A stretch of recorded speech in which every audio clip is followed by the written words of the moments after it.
Meie järgmine vestluskaaslane on Ivi Proos, kes oli 30 aastat tagasi Eesti Panga nõukogu liige. Ivi oli Eesti Panga nõukogu liige aastatel 1990 kuni 1993. Ivi on tuntud majandusteadlane ja sotsioloog. Ja alustangi seepärast küsimusest, et mis hetkest teie hakkasite tegelema mõttega, et Eestile on paratamatu kaasnähtena iseseisvusele juurde vaja ka oma krooni ja kuidas teid sellesse protsessi kaasata, et hakati ette valmistama Eesti krooni loomist? No, kui nüüd päris algusest, eks ole, siis mina olin seotud ka selle ime kontseptsiooniga ja selle tegemisega. Ja see oma raha, me tol hetkel ei nimetanud seda veel krooniks, aga oma raha ilma selleta ei oleks olnud ka ju mingit iseseisvust, ei majanduslikku võimet kuhugi jõuda, nii et see algas peale. See mõtteviisi tuli see sisse sellest hetkest, kui me hakkasime seda ime kontseptsiooni nagu välja töötama.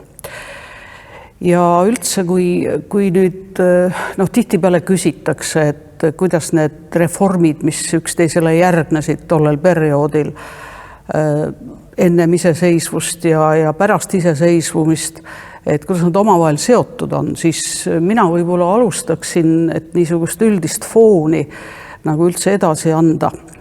Et kõik oli seotud niisuguse väga soodsa pinnasega ja see pinnas oli tegelikult niisugune õhustik, mis Eesti ühiskonnas tollel hetkel nagu valitsev oli. Kõik said aru, et see vabadus on ja kogu see iseseisvus on nii suur väärtus ja kõige toredam oli see, et absoluutselt kõik olid nõus panustama selle nimel.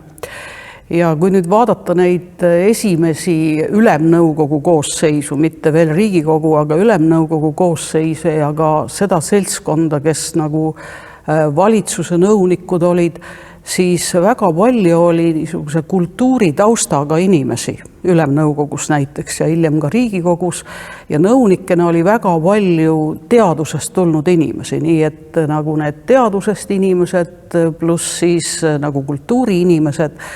Nii et niisugune õhkkond juba tänu sellele oli väga tore ja kõik olid nõus panustama. No, ma ütleksin, et mina töötasin tollel hetkel majandusjuhtide instituudis, kui oli vaja tegutsema hakata. Ennem seda olin Teaduste Akadeemia majandusinstituudis. Nii et ma ütleksin niimoodi, et enamik sellest keskealistest ja nendest noorematest inimestest teaduses said aru, et sellel hetkel tuleb põllule minna. Ehk siis tuleb ära unustada need niisugused akadeemilised pesad ja tuleb minna midagi tegema. Nii et see pinnas ja kogu see õhkkond. Ja kui üldse rääkida, et kuivõrd siis Eesti ühiskond selleks nendeks järjestikusteks sündmusteks valmis oli, siis tegelikult kogu selle ime kontseptsiooni loomisega kaasnes ka väga suur ja laiaulatuslik teavitustöö. Näiteks Noorte Hääl oli tol hetkel, eks ole, Noorte Hääles ilmusid pidevalt rubriigid, kus räägiti, mis asi see turumajandus on ja miks seda oma raha on vaja ja mida inflatsioon tähendab ja räägiti niimoodi lihtsas keeles kõik need asjad lahti. Nii et niisugune eelsoodumus selleks, et alustada iseseisvusega ja jõuda siis niisuguste oluliste reformideni, see eelsoodumus oli väga võimsalt terves ühiskonnas olemas. Aga kui minna ajas veidi edasi, kuidas te sattusite nüüd konkreetselt Eesti Panga juurde ja kuidas see Eesti Panga algus välja nägi?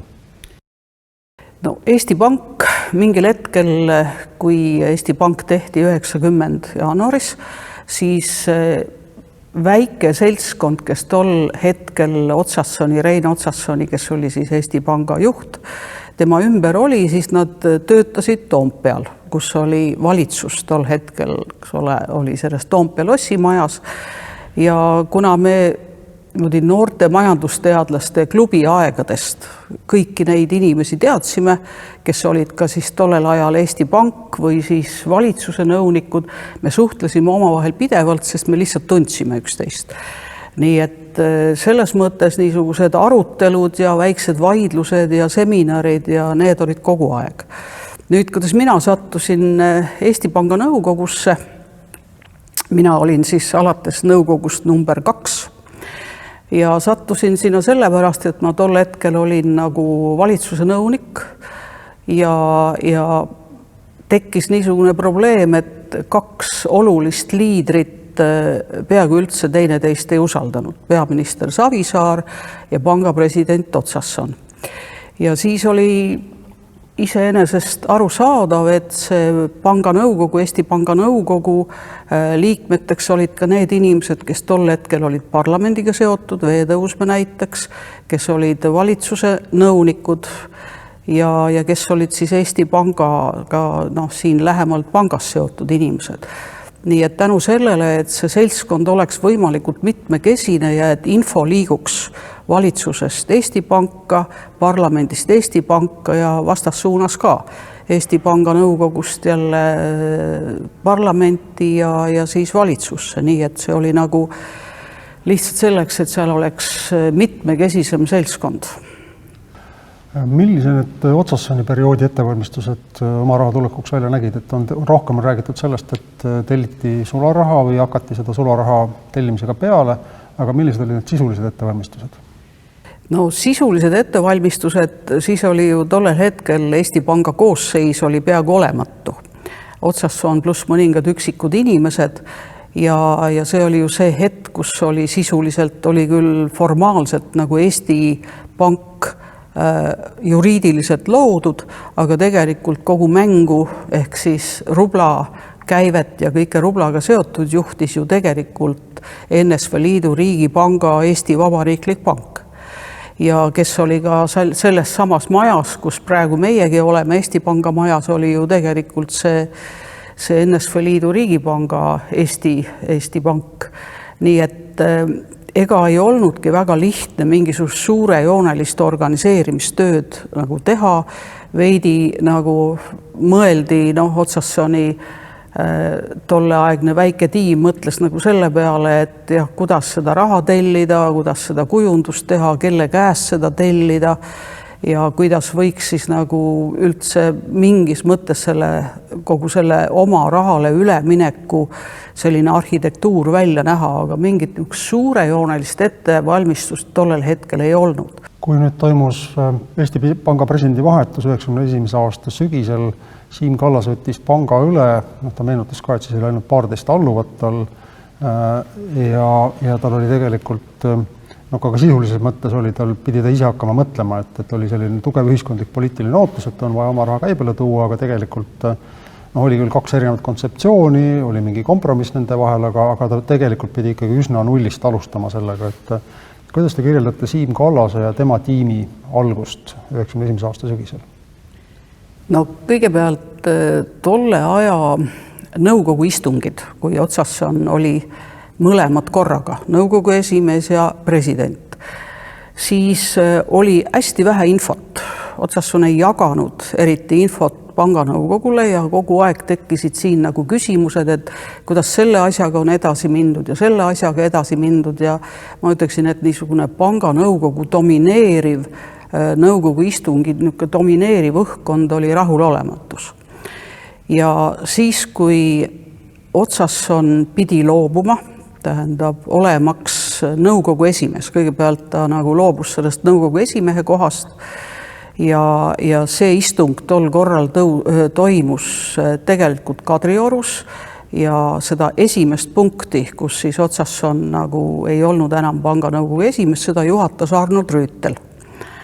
Nii et see oli niisugune tõsine jällegi selline omapärane panganõukogu istung ja kuna tollel hetkel oli vaja, et ülemnõukogu kinnitaks uue panganõukogu esimehe, siis ei olnudki panganõukogu esimest, iga panganõukogu istungi alguses valiti inimene, kes siis nagu seda panganõukogu juhataks ja üldjuhul oli selleks Siim Kallas.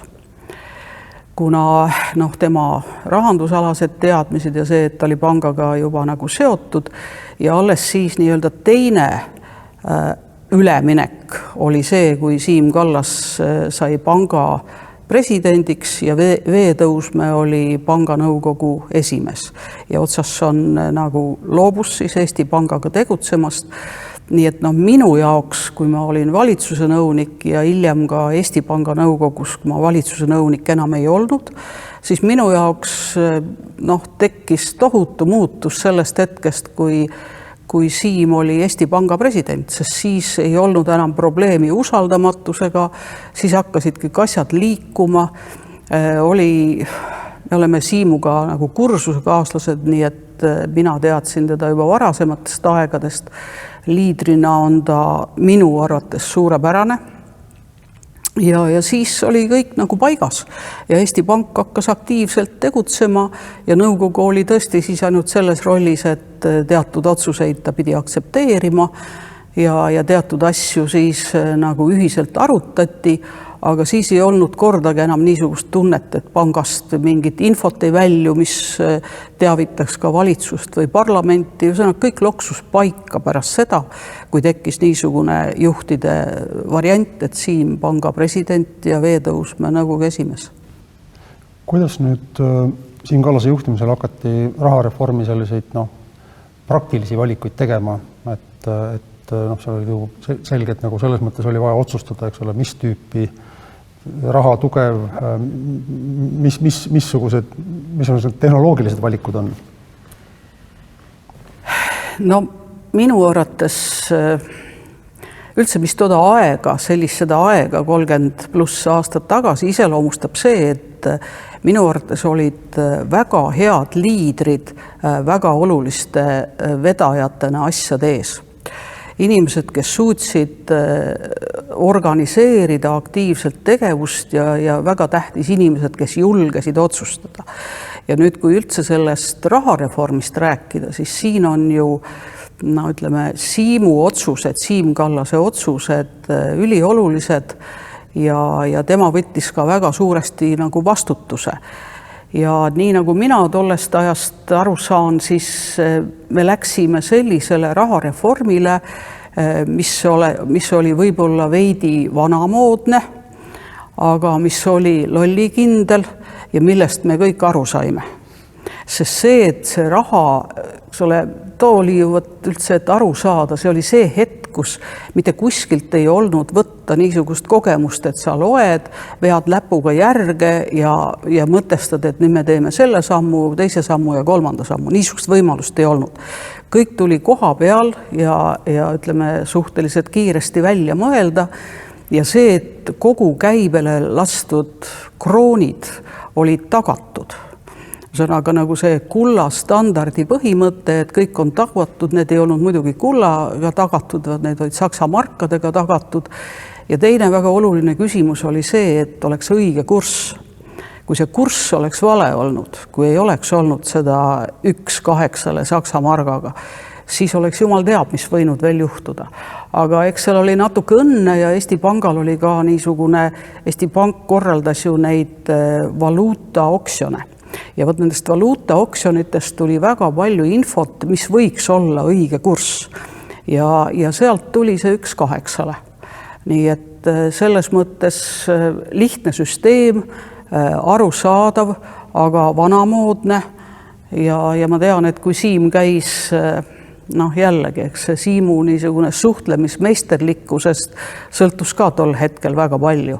Ja kui Siim käis siis Ameerikas IMF-is rääkima, seda ilmselt on ta ise sellest rääkinud, eks ole, et kui ta seda nendele rääkimas käis, siis meie arhailine ettekujutus, et rahareform on niisugune, kus kõik on tagatud, see tundus ilmselt neile tol hetkel veidi arhailine ja kummaline, aga ütleme siis niimoodi, et paremini tol hetkel keegi teha ei osanud Eestis. Ja ega keegi ei öelnud ka, kuidas parem oleks. Sellepärast, et need väliseksperdid ka, Rudolf Jalakas ja teised Rootsi väliseestlased, kes käisid ja rääkisid ja püüdsid oma kogemust jagada, siis nende kogemus oli tegelikult see, et nad olid elanud turumajanduslikus ühiskonnas, oma raha ja kõige sellega, ja nemad rääkisid seda, et kuidas sellises oludes elada on. Aga kuidas teha sellist hetke, et sa viskad kogu selle plaanimajanduse üle parda korraga ja alustad turumajandusega ja oma raha iseenesest mõistetav üks seal hulgas. See oli niisugune kogemus, mida mitte keegi ei osanud öelda. Nii et mina arvan, et meie õnn rahareformi seisukohalt oli see, et me tegime piisavalt lihtsa reformi, mis osutus väga elujõuliseks. Aga Siim Kallas ise kirjeldas seda väga värvikalt, kuidas nad istusid Ardo Hanssoni ja Jeffrey Sachsiga restoranis Submonte, tulid sealt välja, ootasid taksot ja siis tuli see hetk, kus nad kahe peale mõtlesid välja, et tulebki teha selline vanamoodne ja kullavaruga tagatud rahareform, et kui hästi või kui lihtsalt läks selle mudeli selgitamine esmalt Eesti Panga nõukogule ja teiseks ülemnõukogule. Sellele mudelile tol hetkel, mis oli, et raha oleks tagatud, Eesti kroon oleks tagatud, sellel ei olnud ühtegi konkureerivat mudelit. Keegi ei osanud välja pakkuda, et teeme midagi muud. Ja kuidas see midagi muud siis välja näeks ja kuidas seda midagi muud teha. Nii et ütleme, see tagatud rahasüsteem ja mis oleks veel Saksa margaga seotud, teatud niisugune kindlustunne, Saksa mark, eks ole, usaldusväärne, devalveeritud ei ole. Nii et tal ei olnud konkurenti. Niisugune, see oli monopoolne idee, ütleme niimoodi. Ja kui sa ei oska midagi muud välja pakkuda, siis sa ei saa ju seda maha lõhkuda. Nii et minu arvates läks igal pool väga sujuvalt. Kas see kehtis ka avaliku arvamuse kohta, et avalikus ootus oli nii suur, et tahaks juba nendest Nõukogude rubladest Lenini pildiga rahatähtedest lahti saada, mis on närtsinud ja koledad ja tegelikult avalikkus ei osanudki ka nagu midagi muud oodata, et see, mis välja pakuti, ükskõik milline kroon, peaasi, et ta tuleb. No avalikkuse jaoks minu meelest oli põhitermin oli oma raha. Ja see, kas ta on kroon või mis iganes, eks ole, see oli ja mis on need nüansid, et kuidas moodi see, mida tähendab see valuutakomitee süsteem ja mis see tagatus tähendab. Ma arvan, et selleks oleks pidanud avalikkusel olema palju suurem niisugune finantsiline haridus, et sellest aru saada. Aga tolle aja niisugune üks väga oluline põhimõte oli see, et rahvas usaldas juhte. Ja kui sa usaldad, siis sa ei kahtle, et ta ei tee asju parimal viisil. Ja see usalduse fenomen oli see, et keegi ei tulnud selle peale, et millegi vastu protestima hakata või öelda, et see kõik ei kõlba ja et see on tegemist mingisuguse vale asjaga. Sellist õhkkondagi ei olnud, sest inimesed usaldasid juhte, tolle aja liidreid tegelikult. Mida te ise pidasite oma teadmiste ja kogemuste pinnal tol hetkel kõige riskantsemaks selle rahareformi teostamise juures? No üks niisugune oluline riskikoht oleks võinud olla see, et oleks jäänud mitu raha korraga käibele. Kui ei oleks Eesti krooni vastu usaldus tekkinud, siis oleks olnud paralleelne ringlus. Kas siis näiteks dollaritega, eks ole, Saksa markadega või siis Rootsi või siis Soome rahaga, eks ole, mida rahval ju oli nagu ka, eriti Soome markasid oli ju inimestel olemas mingil määral. Ja kui seda usaldust ei oleks tekkinud, siis oleks mitu raha korraga, siis oleks olnud väga raske seda administreerida edasi. Aga kuna tekkis kohe usaldus ja tekkis ka niisugune, kuidas ma ütlen, distsipliin, et keegi, eks ole, ei teenindusasutused, ei kauplused, keegi ei võtnud teist raha vastu. Ja oli võimalik, eks ole, vabalt nii-öelda oma valuutat vahetada Eesti kroonide vastu ja kõik nõudsid nii-öelda teenindajad, et makstakse Eesti kroonides, siis kõik see läks niimoodi väga sujuvalt õnneks, et see usaldus jõudis tänu niisugusele distsiplineeritusele sellele, et oligi Eesti kroon selline raha, mis kõigile meeldis ja mis tundus usaldusväärne ja jäigi usaldusväärseks. Kui nüüd mõelda korraks nooremate inimeste peale, kellel tollest ajastust oma vahetu elukogemus puudub, et nemad tõenäoliselt ei kujutagi ette, kuidas on võimalik midagi korraldada ühiskonnas, kus ei ole internetti, kus ei ole isegi mobiiltelefone. Ometi üks oluline osa rahareformi õnnestumise oli see korralduslik pool. See, kuidas siis sularaha üle Eesti laiali jagati, kuidas te inimestel rublade vastu välja vahetati. Kuidas te kirjeldaksite seda protseduuri ja selle protseduuri korraldamist Eesti Panga nõukogu liikme kogemusest lähtudes?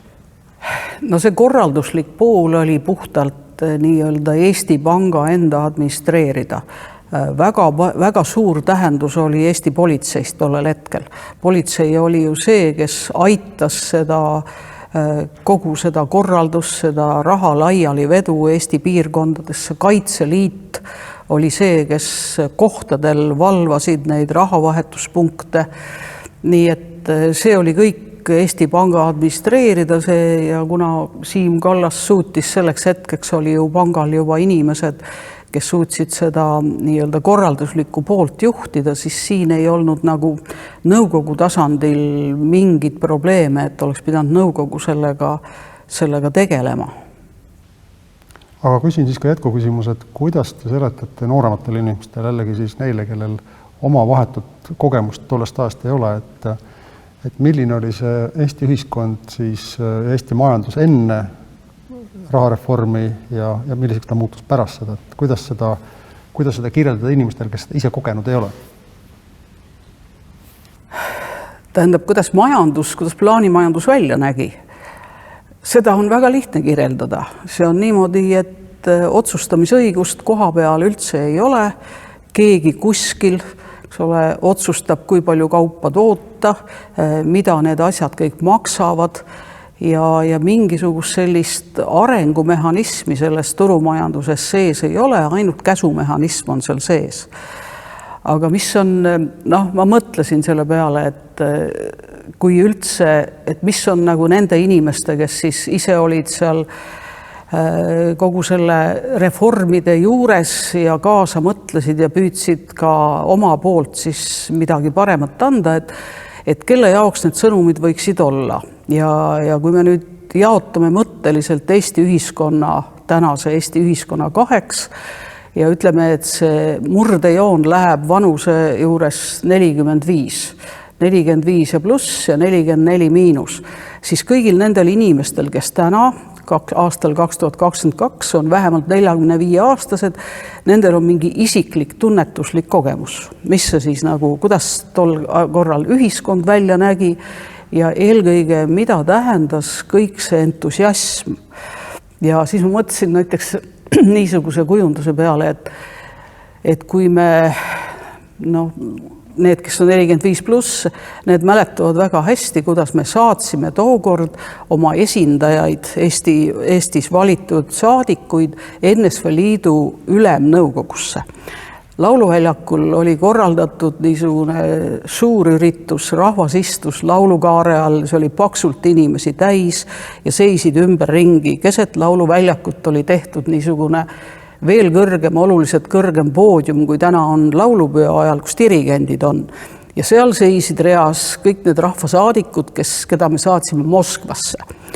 Ja nad pidasid sütitavaid kõnesid ja kõik oli äärmiselt südamlik. Ja nüüd, eks ole, et kas tänane 30-aastane inimene saab sellest aru? Tõenäoliselt ei saa. Sest et kui tema prooviks midagi ette kujutada, siis ta võiks kujutada ette, et aastast 2004, kui me oleme valinud Europarlamendi saadikuid, et kas oleks võimalik, et need meie poolt valitatud 6 või 7 inimest, et kümnete tuhandete kaupa me läheksime lauluväljakule, nad oleksid seal kõrgel poodiumil, räägiksid meile, mida nad Brüsselis teevad, kuidas nad meie huve seal kaitsevad ja et neil oleks niisugune rahva usaldus. Nii et niisugust asja ette kujutada, see ajab täna kõik naerma, kui niisugust pilti püüda ette kujutada.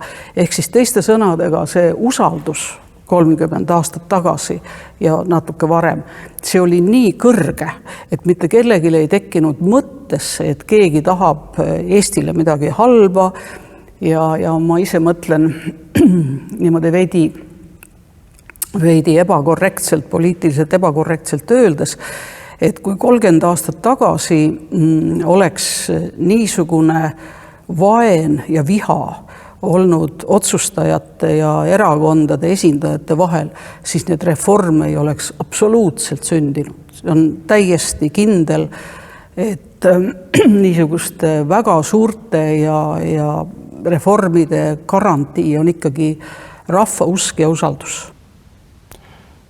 Kui me tuleme korraks nüüd päris rahareformi läbiviimiste päevade juurde, siis kus teie olite ja kuidas teie seda reformi viimast finišispurti jälgisite ja kuidas te ise oma kroonid ära vahetasite? No vot, kui sa oled selle asja juures olnud kogu aeg niimoodi kaasa mänginud selles asjas, siis niisugust väga ehedat emotsiooni enam ei teki. Et sa nüüd lähed ja seisad siis kuskil kella 7 alates seal järjekorras, et siis kell 8 saada oma esimesed. Minu arvates mina ei vahetanud üldse esimesel päeval oma raha, vaid ma vahetasin teisel päeval, siis oli nagu vähem rahvast ja ma ei mäleta, et mul oleks niisugune eufooria olnud, et ma oleks läinud ja kohe selle raha eest midagi väga väärtuslikku ostnud, aga kuna ma pidin kuskil nädala pärast minema komandeeringusse ja palka veel saanud ei olnud, siis ma mäletan, et ma esimese laenu tegin nii pärast kroone kohe Eesti kroonides, sellepärast et ma ei olnud lihtsalt kindel, et see 150 jätkub ja siis ma laenasin vist mingisugune 50 krooni ühe sõbra käest, nii et minule see rahareform meeldib või meenub eelkõige niisuguse esimese krooni laenuna. Kuidas te kirjeldate sotsioloogina ja majandusteadlasena seda, et kes olid rahareformist need, kes võitsid ja need, kes kaotasid? Paratamatult iga reformi puhul on ka neid, kes tajuvad seda ebaõiglasena nende suhtes. No kindlasti kaotasid vanemad inimesed, kellel olid hoiused. Need hoiused vahetati välja samamoodi kui, eks ole, Saksa margaga seotult ja pärast seda algas Eestis suhteliselt väga kiire inflatsioon, kiirem oluliselt kui praegu, täna, aastal 2022. Ja keda see inflatsioon kõige rohkem nii-öelda hävitab, ta hävitab nende inimeste raha, kellel on säästud, aga kes on sellises eas, et nad enam aktiivselt tööl käies raha juurde ei teeni. Ja on, eks ole, täiesti niimoodi sõltuvalt pensionisüsteemidest. Nii et alati kaotavad need inimesed, kes enam ei suuda aktiivselt oma vanuse tõttu majanduses tegutseda, või siis need inimesed, kellel on lihtsalt raskusi, kelle palgad ei tõuse sellises tempos, kui inflatsioon on.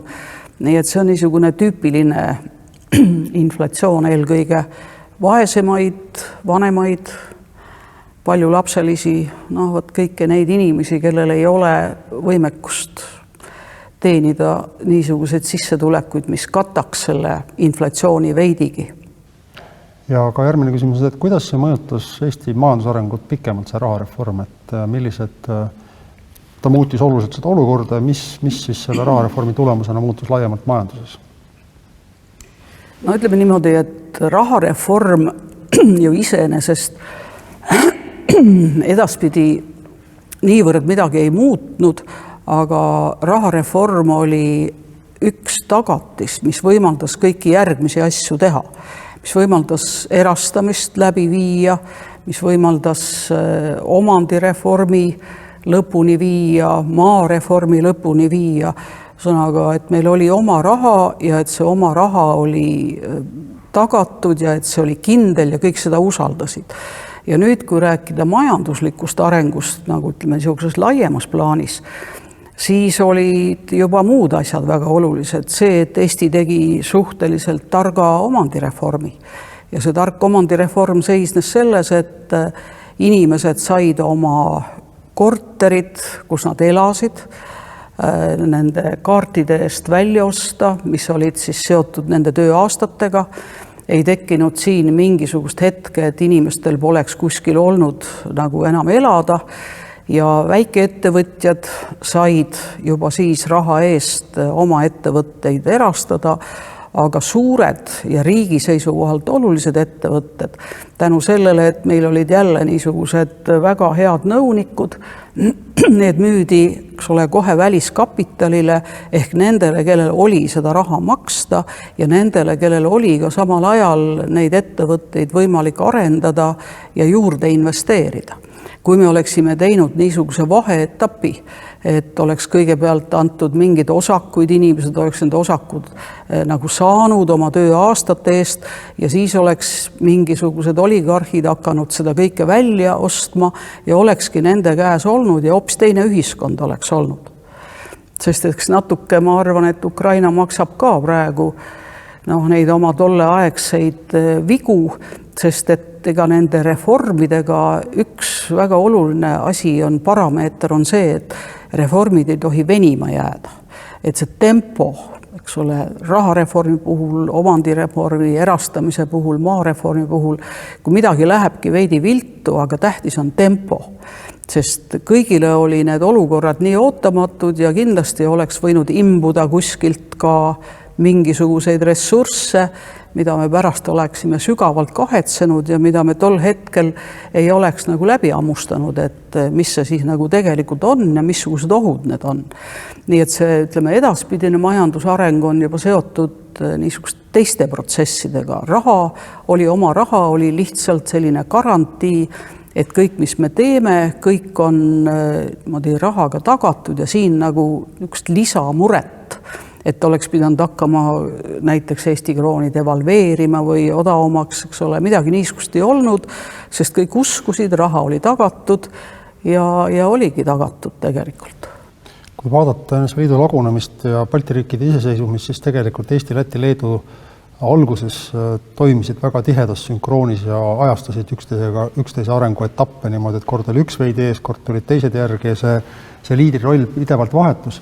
Kas oma raha üleminekul oli ka kuidagi sellist, et panganõukogus näiteks arutasid, et äkki me ootame ära, kuni Läti või Leedu teeb esimese sammu, saame nende vigadest õppida, me ei ole nagu esimesed ja ei võta kõige suuremat riski. Kas seal oli ka sellist nagu kooskõlastamist või siis ka nagu vähemalt sellist nagu taktikalist kaalutlemist, et kas me oleme teadlikult esimesed või pigem nagu väldime riske ja proovime vaadata, kuidas siis naabritel läheb? Ei, niisugust mõtteviisigi ei olnud. Siis oli ikkagi see, et kõik, mis me tegime, need otsused, kõik olid omavahel seotud ja tähtis oli see, et me saaksime aru, mida me teeme ja kuidas edasi minna, aga see, et oleks nüüd kaalutletud, et las lätlased või leedukad teevad midagi ennem, et siis meil on vähem riske, seda ei olnud. Läti ju läks tegelikult, nendel oli see vaheetapp ka, ehk see rublis oli lätlastel ja lõppkokkuvõttes nad ju midagi ei kaotanud, nad on ikkagi nüüd oma lati peal ja kõik on hästi, aga nad lihtsalt tempos natuke kaotasid ja võib-olla ka see on üks põhjus, aga ma ütlen, et see on minu lihtsalt niisugune isiklik arvamus, ma ei ole seda protsessi uurinud, võib-olla see on ka üks põhjus, mis Lätis ikkagi tekkisid palju suuremal määral need niinimetatud oligarhid kui Eestis. See võib olla üks põhjus, aga ta ei pruugi olla. Kas teil meenub ka mõni selline värvikas, tore seik tollest ajast, et mis on lihtsalt selline inimlik lugu, aga kirjeldab võib-olla omab sellist ülistavat tähendust. Nii nagu Mart Laaril oli see lugu, kuidas ta oma viimased rublad kroonideks vahetas valutava peaga. Ei, mul ei tule meelde niisugust väga värvikat fakti, mida võiks nüüd, ütleme niimoodi, saatemuusikana selle kroonile panna. Ma mäletan lihtsalt seda niisugust üldist õhkkonda ja emotsiooni ja seda niisugust üldist ühiskonnas valitsevat rahulolu, mis sellega kõigega oli ja niisugust innustust ja edasimineku rõõmu. Kas rahareformil oli ka selline kaudne mõju kohe selle järel toimunud põhiseaduse rahvahääletusele või on see liialdus väita, et see rahareformi tekitatud selline positiivne atmosfäär suurendas ka nende inimeste arvu, kes hääletasid põhiseaduse pool? Selle hetkel, kui rahareform tehti, oli see positiivne atmosfäär juba täiesti kulmineerunud. Oli iseseisvus, oli oma lipp, oli oma hümn, kõik oli olemas, ainult raha oli puudu. Nii et see oli lihtsalt üks klots selles väga olulises pildis, aga ta ei tekitanud mingisugust erandlikku eufooriat, mis muust oleks lahku läinud. Ta oli lihtsalt üks tegemata asi selles üldises arengus, mis tol hetkel nagu oli tunnetatav kõigil tasanditel tegelikult. Kui vaadata natukese laiemalt seda rahvusvahelist olukorda 1992. aastal, et siis algusest peale Pärast NSV Liidu lagunemist tekkis selline väike segadus ka läänemaailmas, et olid ju sinnamaani idabloki riigid, mille puhul siis Ungari ja Tšehhi passid välja oma sellise parema arengujärguga. Nüüd lisandusid ootamatult siis endisest NSV Liidust tekkinud riigid ja ilmselgelt nad olid nagu teise sordi riigid, nad olid nagu, neid ei võetud päris samal tasemel kui Ungarit, Tšehhit ja võib-olla ka Poolat, aga et kas rahareformi puhul võib öelda, et see oli üks siis nagu esimene selline samm, mis tõstis Eestit nagu järele neile Kesk-Euroopa riikidele? No ma ütleksin, et see oli pigem, mitte see ei olnud nagu niisugune tõusuallikas, vaid tõusuallikas oli iga järgmine samm, mis selle iseseisvusele, eks ole, järgnes ja rahareform oli üks nendest, omandireform oli üks nendest, maareform oli üks nendest, ehk siis see küpsemine, selle Eesti riigi või Eesti küpsemine riigiks tegelikult oli üks järjepidevate sündmuste jada. Ja selles mõttes muidugi 3 Balti riiki erinesid kõigist teistest endistest liiduvabariikidest. Et üldjuhul me olime ju tegelikult kõige väiksemad ja kõige väiksematel on alati kõige lihtsam ennast tempokalt liigutada. Ja see, et me suutsime tempot hoida kõiki nende reformide, et nad nii järjest tulid ja et nad kõik olid suhteliselt õnnestunud, see kergitas meid nendest teistest liiduvabariikidest, kes vaatasid lihtsalt kadedusega pealt, kes kaotasid tempot ja tegelikult ei suutnud seda ära teha, mida 3 Balti riiki tegid. Ja ütleme selleks ajaks, kui me olime täiesti küpsed ehk aastast 2004, kui me saime nii Euroopa Liitu kui NATOsse, no ütleme niimoodi, et see 13 aasta küpsemine oli minu arvates väga kiire küpsemine, kus meid juba võeti igal pool täiesti tõsiselt. Demokraatia ja turumajanduse moment ja ühiskond oli sisuliselt mingi tasemeni valmis. Kas meid lääneriigid veel nii-öelda võrdväärsena võtsid, seda muidugi mitte, aga vähemalt meid võeti sedavõrd tõsiselt, et me oleme justkui riik, kellel on kõik need olulised parameetrid olemas. Kas on mõni asi, Ivi, mida ma olen jätnud küsimata, et kui te vaatasite küsimusi ja mõtlesite siia tulles, et mida te tahaksite kindlasti ära öelda, aga mida ma lihtsalt ei ole taibanud ja märganud küsida praegu? Ei, ma arvan, et ei ole, et ma püüdsin nagu seda rida hoida, et kuna mina olen kogu sellel perioodil olnud pigem kui ekspert, kui spetsialist nagu nõuniku funktsioonis, siis kõik need nii-öelda otsustute detailid ja kokkulepete detailid, neid tulebki teiste inimest küsida, aga kui ma olen suutnud kuidagigi argumenteerida, et see õhkkond oli ülioluline komponent kõiges selles ja see usaldus, see juhtide vastu suunatud usaldus, mis oli üleüldine. Kui seda poleks olnud, siis poleks midagi olnud. Suur aitäh teile, Ivi Proos, ja soovin teile heatujulist Eesti Krooni 30. sünniaastapäeva ja selle tähistamist.